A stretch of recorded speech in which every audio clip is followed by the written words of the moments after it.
Aloha, everyone. It's Ajanette, and I am here to do part two of your Death and Dying lecture. My apologies. The first one cut me off, and we had some technical difficulties getting back in. That being said, I think we left off with grief, and we differentiate between grief and mourning. So when we talk about grief, we're really talking about just how we respond emotionally, psychologically to loss, not just death, but loss. And then when we're talking about mourning, we're talking about the process by which we adapt, by which we change our lives to adjust to the loss of that loved one in our lives. It might involve cultural traditions and practices. And so you're gonna find variations in how we mourn, even the time frame with which we mourn. When we talk about a bereavement period, we're talking about that period while you are grieving and mourning, while you are taking the steps necessary to adjust, right? Initially, to make provisions for saying goodbye, whether it's a funeral or a wake, whatever your practices are.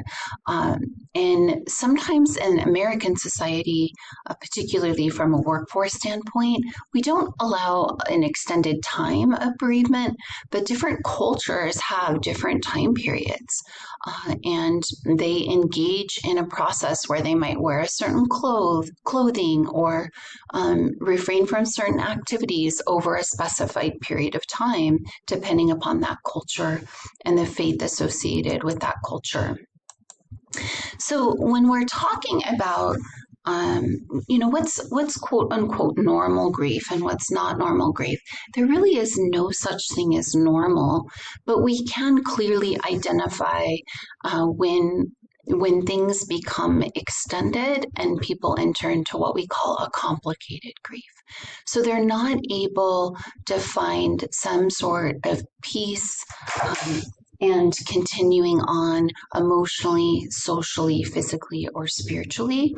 And so when they're in extended periods of grief, even potentially depression, and they are not just preoccupied, but potentially even obsessed with and in a state of continued and extended distress and depression, then that actually indicates a complicated grief where it might be important to seek out help and resources at that time. There's also disenfranchised grief. And that's when you really maybe not have the social acceptance. Maybe there's a stigma associated with the loss. And so you don't have the same kind of support or resources or response to the loss. For instance, my brother took his own life when I was 19, and he became more defined by how he died than how he lived. And so there wasn't a kind of healthy, normal grieving process associated with his loss, or something like abortion, or something like my father-in-law died in Vietnam, and it was an era in which we weren't really supportive and welcoming of our military members in Vietnam. There was a lot of social stigma. It was during a lot of protest, and so my ex and his family didn't really get to have a healthy grieving process for their father as well. So that those types of circumstances disenfranchise the family and maybe keep the family from having a healthy, formal means of saying goodbye and gaining access to that social support that might otherwise be available.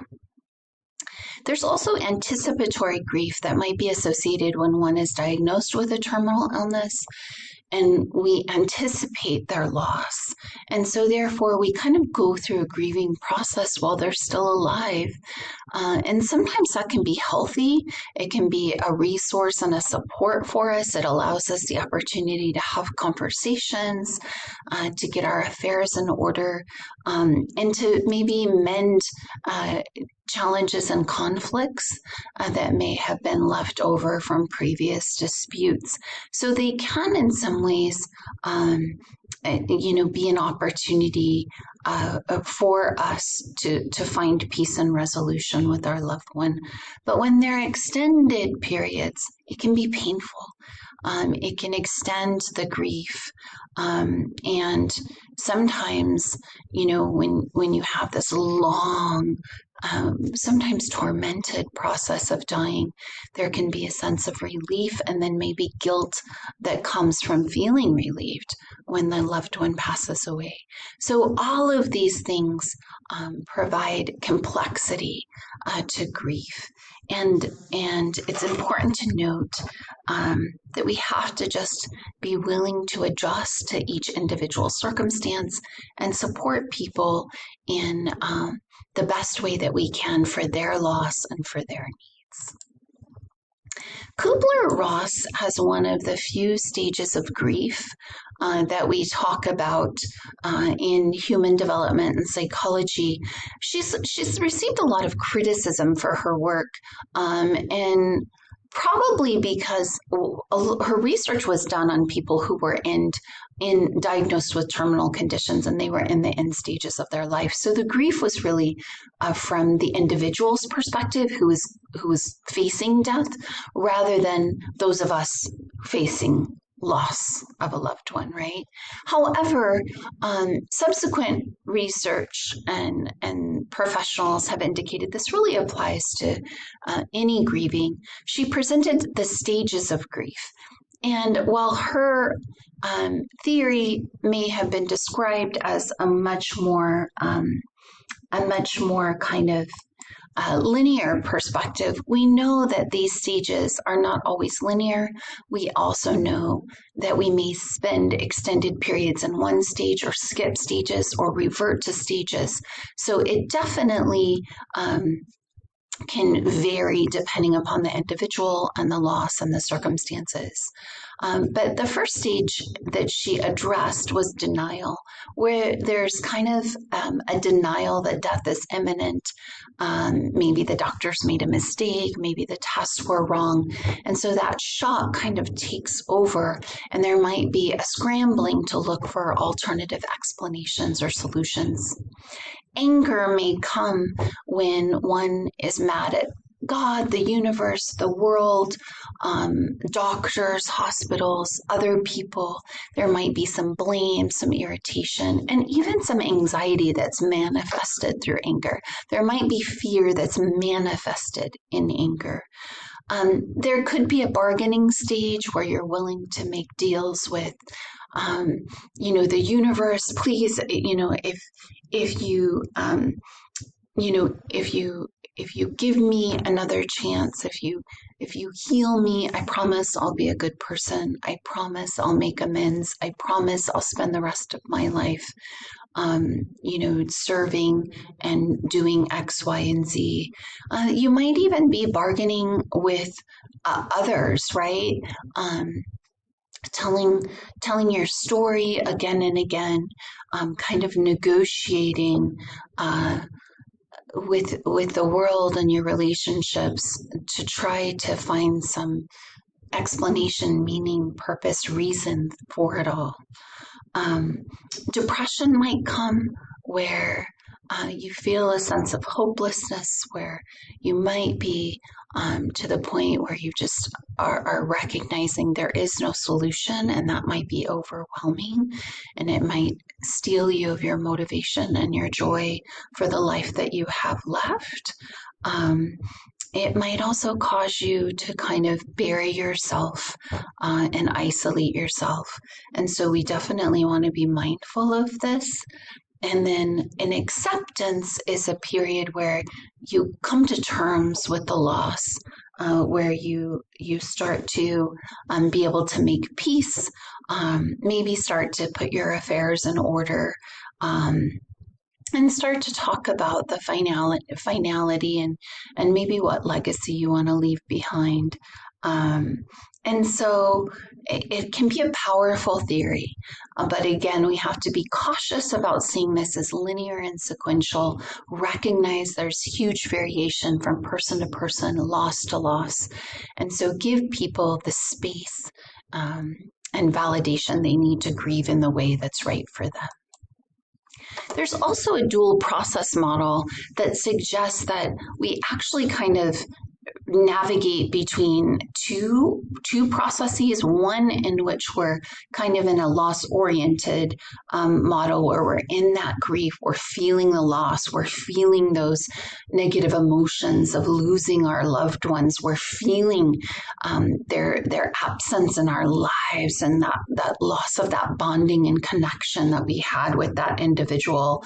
But then we also have this restoration orientation where we're trying to move on, we're trying to find that meaning and purpose beyond that loss, where we're trying to just cope and maybe pause that grieving so that we can move on and deal with other things.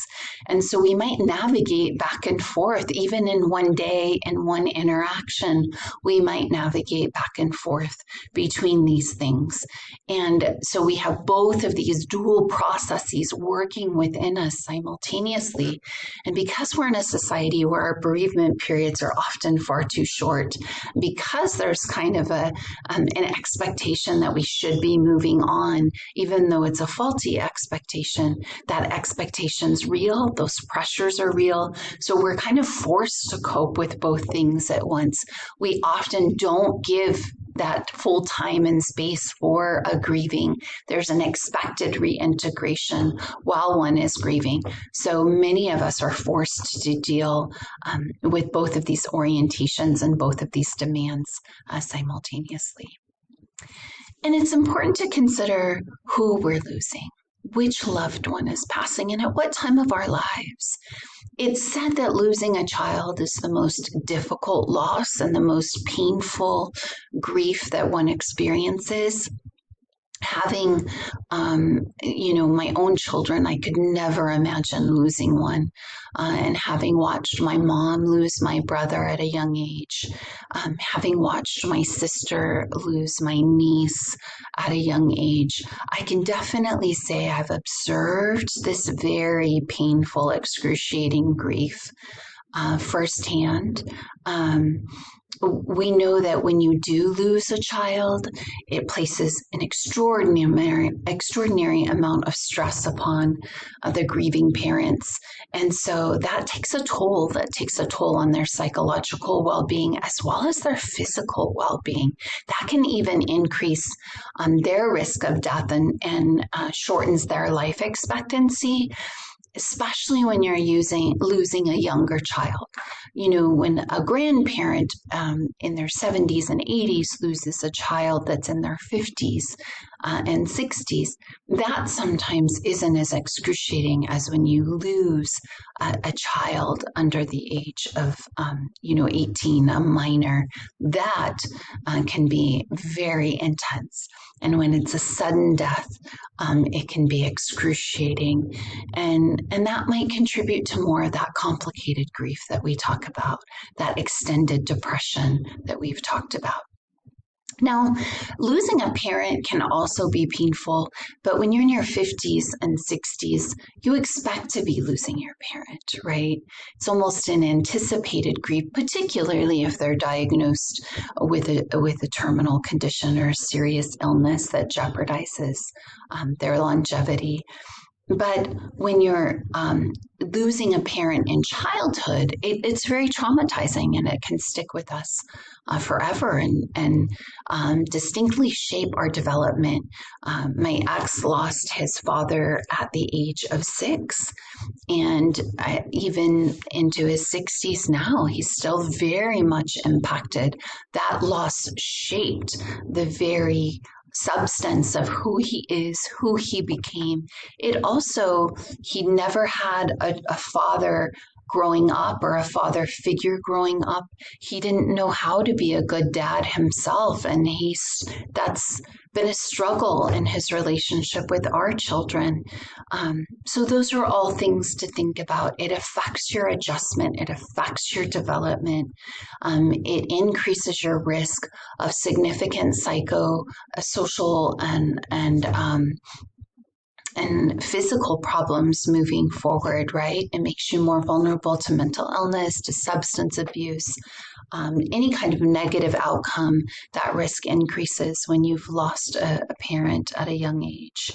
And so, again, things that we have to watch out for, things that we want to pay attention to.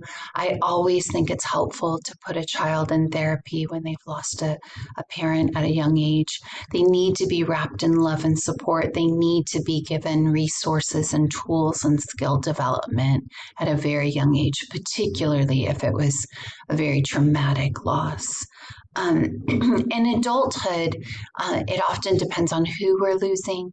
Historically, the loss of a mother can be much more emotionally devastating, particularly for girls, and losing a father can be challenging for sons. It really also depends on the nature of your relationship with your parent.